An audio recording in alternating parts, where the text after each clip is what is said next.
and I agree with you, is that we need to move from just understanding how cognition works, how relationships work, how sense and sensibility, how reason emerges, both individually and collectively, to go from mere understanding in a sense of science and technology to, as you say, understanding what is the basis of our choice in terms of our values. Mm-hmm. So one way that I've, in a sense, been clarifying how I think of my own work is to basically say, more collectively than individually, how do we basically think about the relationship between values, knowledge, and action? Mm-hmm. Mm-hmm. Right? And so that's, so the meaning crisis is essentially a disablement of the right relationship between values, knowledge, and action, and replacing it with the strategic one being too incomplete, too much driven by market forces or prestige or narcissism or any of the other kinds of things that cause people to operate from a point of view which is caring about too little, too locally. There's not enough altruism in the system to even appreciate wisdom, rather than, say, short-term gains taken from too small a point of view that the strategies being executed have long-term consequences and externalization of risk.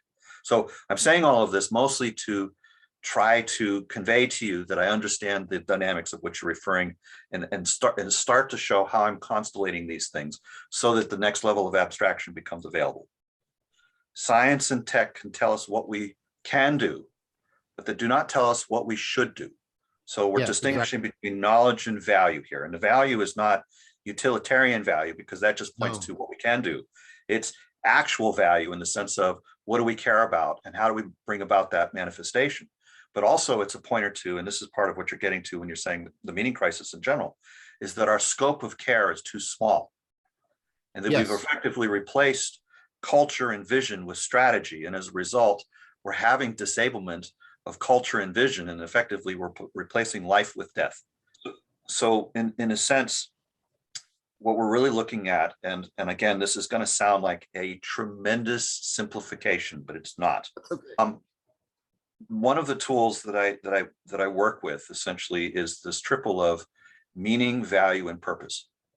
Mm-hmm. So in a sense, one way that we can characterize the meaning crisis is that purpose has become so paramount in terms of how we as individuals and as a species operates, that it has more or less fully displaced value and meaning, right? It first resulted in the displace of value.